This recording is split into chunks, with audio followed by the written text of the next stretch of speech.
This is great reason we're playing video games. Today, that video game is Chivalry. While other channels are out there making titles like Chivalry is not dead, we find such jokes to be chival-weak.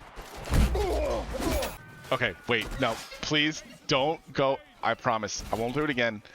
What I will do is break down each class that we played and then help you, the valued viewer, decide what you should play in Chivalry 2.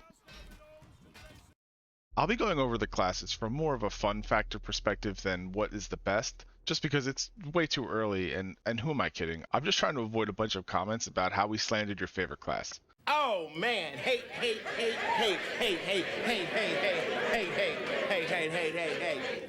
man, you corny! You'll find timestamps down on the bottom that'll let you jump around to see whatever class you're interested in the most. If you're interested in other ones, just jump back and forth. Watch the whole thing. Watch none of it. You know what? It's your world. We're just here to provide that deep chivalry content for you, the valued viewer. If that's helpful, just hit the like button, because I'm supposed to say that, and I say things that I'm supposed to. Just like you're supposed to hit the like button. If you don't know what the game is about, I wonder if there's a YouTube channel out there that already made a video about the game, linked that in the comments down below. Chivalry is as much about your weapon choice as it is about your class. Each class excels at different strategies and roles with numerous counters. For instance, if the enemy is heavy on knights, you may want to gear up a hammer or a crossbow and deal bonus blunt damage to them. Are the enemies using lots of Vanguards with giant swords? Take advantage of their slow swing speed with fast pokey weapons. No class stands out as best, though everyone can agree that archers are the worst. Why are you the way that you are? Honestly, every time I try to do something fun or exciting, you make it not that way. There's a lot of decisions to make with the weapons because there's attack speed, there's reach, and there's damage.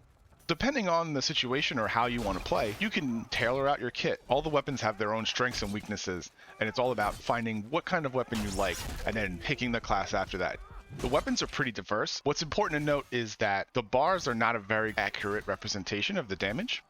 For instance, the difference between the maul and the sledgehammer is only 12 damage, but the bar is 30% larger. I'm not going to get deep into math because I'm bad at it, but it's more important to pay attention to the damage numbers that pop up.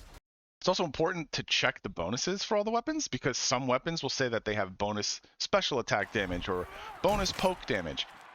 That's it for the overview. This is a segue. Archer. Archers are ranged attackers, obviously.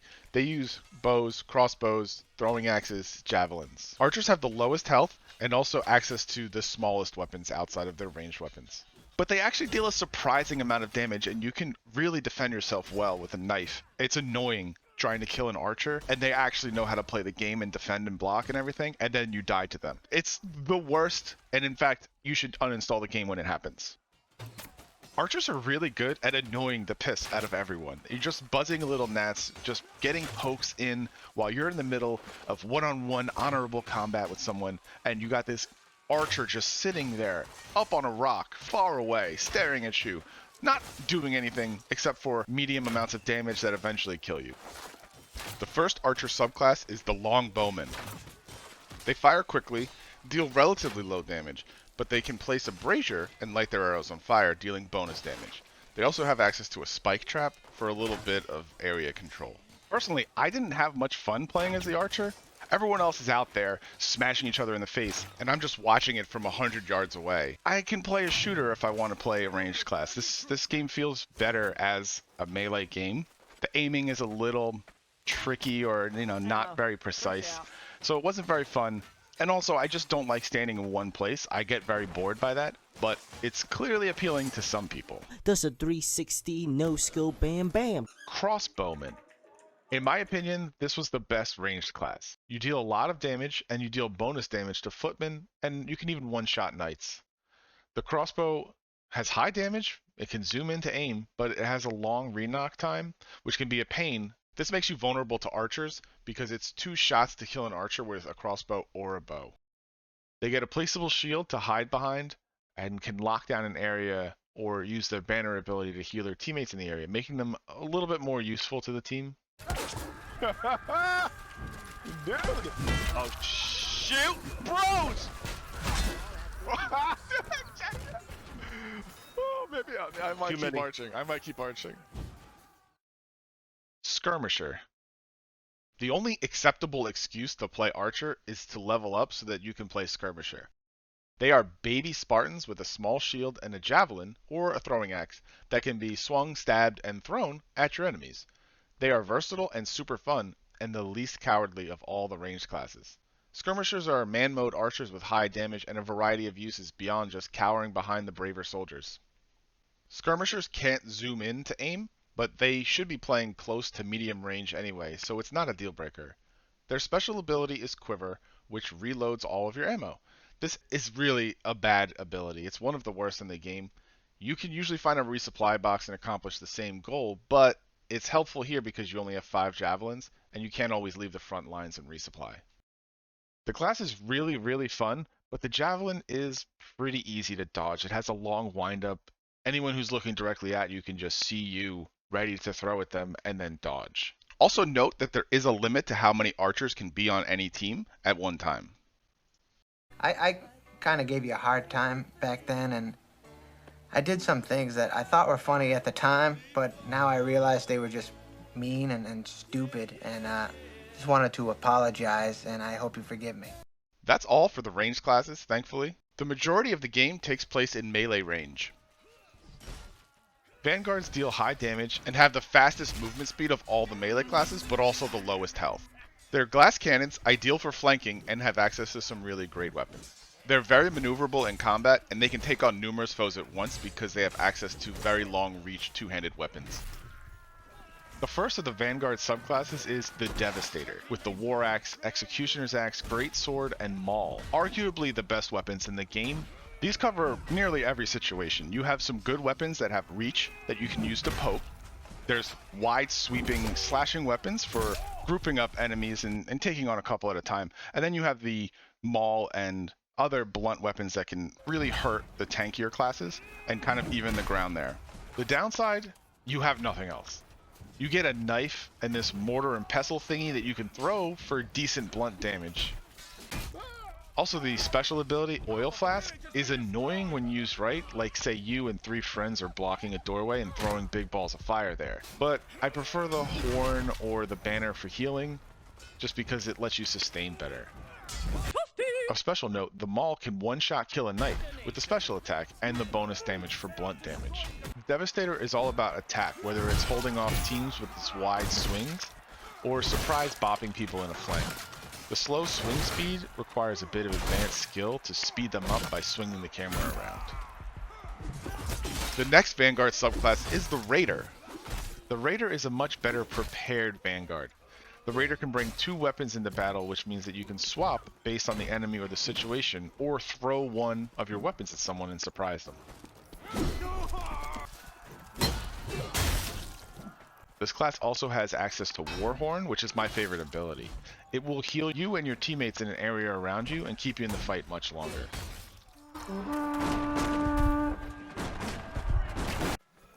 The Raider was easily my favorite Vanguard class. I kept finding myself going back to it. I really did like the Devastator with the Maul, but the two-handed hammer was really good, and I liked having another option when I got overwhelmed by enemies. So I would carry around the glaive or the messer, which I learned is German for knife.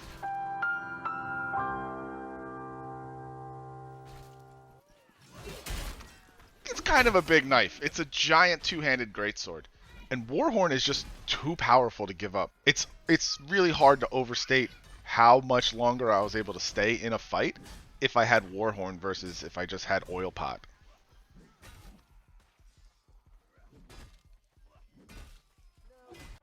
The last Vanguard class is the Ambusher, which, as the name suggests, ambushes. Gets a 35% bonus damage for doing damage from behind. It also has throwing knives and fast weapons like daggers and short swords and cudgels. It was actually kind of fun, and the bonus damage from behind makes up for the low damage but fast swinging weapon. But the class felt limited by that gimmick, where many fights are face-to-face, getting behind your enemies is both rare and risky. It can be good at counterattacking all the giant axe-swinging knights, but it also has a special ability, Quiver, which sucks, and it just feels miserable on this class. This class feels like it should have a better ability that maybe increases your mobility. Also, special thanks to Corey Watts for letting us use these videos of Ambusher. I lost all of my Ambusher footage, and they were nice enough to let us use theirs. They're over on YouTube, and their link is in the description. That's it for the Vanguards. Next up is the Footmen. Footmen are the start of the support classes. They're more comfortable fighting shoulder to shoulder with their teammates and supporting each other. They have health packs that they can throw to their teammates. They can also build structures like spikes and barricades to help them lock down areas. Their weapons are more focused on poking and interrupting than just getting one big hit, but they do a lot of damage, like a surprising amount. In addition, you get access to Sprint Charge, which deals a lot of damage, and Tackle, which deals damage even when someone's blocking and can knock over someone and set your team up.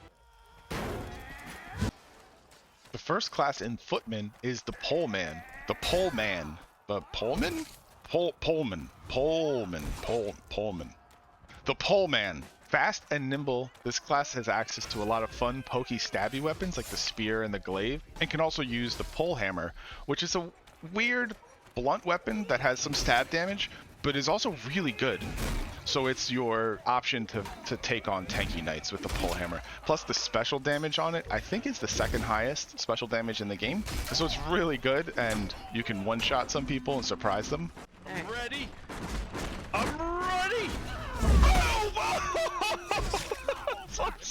Sprint attacks are really good, and they deal a bonus 25% damage with this class. But running can be hard because you get tripped up on your teammates. Their hitboxes are kind of large, so they'll just stop your sprint. Also, your teammates will totally first kid Sinbad dive between you and the target.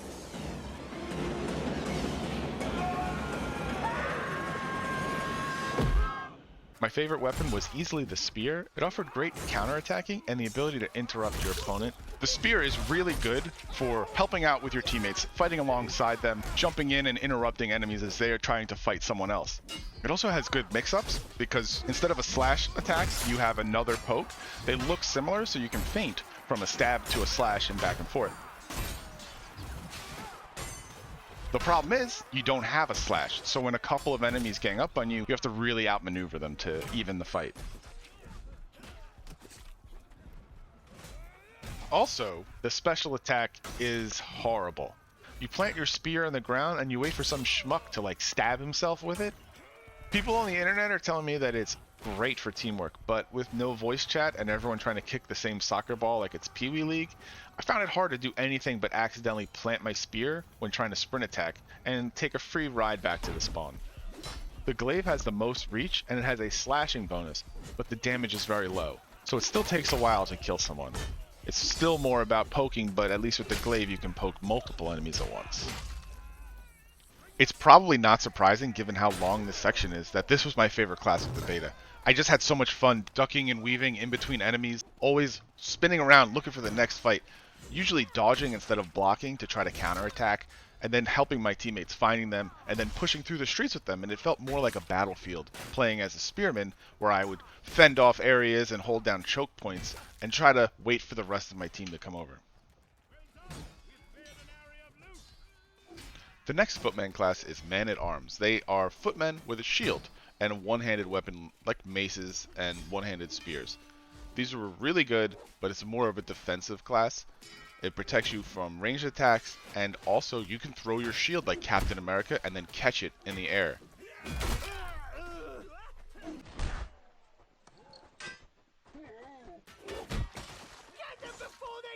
Man-at-Arms plays very similar to Poleman, and a lot of what I've already said works here too. They're more of a side grade. It's, do you want to have a two-handed reach weapon, or do you want to have a one-handed weapon and a shield? So depending on the situation, say there's a lot of archers, this was a great class for that, because the shield protects you very well from archery and ranged weapons.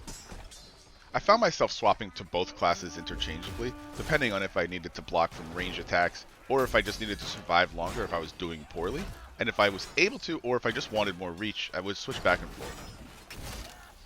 The class has good weapon coverage because you have the mace, which has the blunt damage bonus, and then you have the spear, which is arguably very, very powerful, and the falchion, so that you can do wide sweeping attacks. Field Engineer. I admit, I thought this was just a meme when I saw this.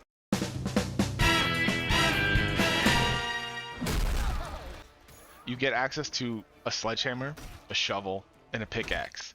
It's basically what it sounds like. You are the engineer in a medieval battlefield, so you can build walls, structures, bear traps, spike walls, and you get to use engineer tools as your weapon. The sledgehammer was surprisingly powerful, even though it deals slightly less damage than other hammers. It deals 48 damage, which is still a 3-hit kill against Vanguards, and then it gets bonuses against Footmen and Knights. The trade-off is that all their weapons stop on contact, so you're lacking in that ability to sweep and take on multiple enemies. You can also lock down an entire hallway by yourself with the walls that you can build. And I can see situations where a full team of engineers could be a toxic nightmare. Finally, we'll talk about the Knights, the tanks, the chunky boys, the big chungus. They have lots of health, but are also the slowest class. Blunt damage like hammers and crossbows have large bonuses against them, and a headshot crossbow can kill them in one shot. They wield the largest shields and are generally the best for holding down locations and choke points. I could make an argument that Knights are too strong. They have the most health, the speed isn't that big of a factor, and they get to use some of the strongest weapons in the game. This is all balanced out by their massive weakness to blunt damage. It's part of the reason I use the hammer so often in the beta is because everyone was a knight. The first knight class is the officer. This was my favorite knight class with a wide range of weapons. It had the trumpet for consistent healing, which made use of your high health. While the Crusader is listed as the damaging knight, I found the weapon options in this class nearly as good. Between the war axe, the heavy mace, and the pole axe, I had no trouble dealing lots of damage. War axe was my go-to with the bonus damage dealt to knights and footmen, and it has very fast combos. Guardian, the tankiest tank of the tank class and most hated by archers because it has the largest shield, which will block arrows not only when you're holding the block button, but just sitting on your side. So if you're walking and it hits the shield, you're safe. This class seems to be designed around area defense with the banner ability, which heals in a large area around where you place it. The weapons are pretty great for being a tank with many options. The hammer and the one-handed spear were my favorites, but all 4 options felt very useful and fun. Crusader. This is the knight for damage, and it does have the best weapon options in this class. This is a tanky bruiser, but it lacks a healing option, and instead has oil pot, so you need a teammate. All the weapon options are amazing, with the best being the Messer, battle axe, and the two-handed hammer. I really preferred a healing option over oil pot. It's a little awkward to throw the oil pot and aim it correctly, and you generally hit your teammates more often than not. I would rather stay in the fight longer, be more supportive, and help my team. And I didn't find that the upgrade in weapons, while they are better weapons, I didn't find the sacrifice worth it to lose out on the healing. This is the part where I say that every class is good and has a purpose. And yeah, every class is totally playable, except archers. It appears you have an overdue book. Or do I? Embracing Life with a Micro Penis. With so many enemies and so many situations, I found it just better and more fun to be prepared and versatile and ready for any situation.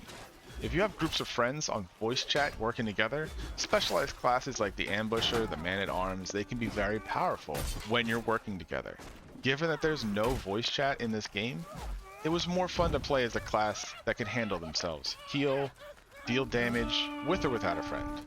Our favorite class was easily the poleman. Stone mained the polehammer. The hammer is my penis. And I gravitated towards the spear. Honorable mentions go to the raider and the officer, which both have the trumpet for healing themselves and insane two-handed weapon selection. Check back for more Chivalry content. Thanks for watching. Check us out later. We'll be live streaming this game. We stream various days throughout the week, usually Saturday, Sunday, Monday, Tuesday, Wednesday, Thursday, not Friday. We played Dungeons & Dragons on Friday, so too bad, so sad. See you later. Grapes out.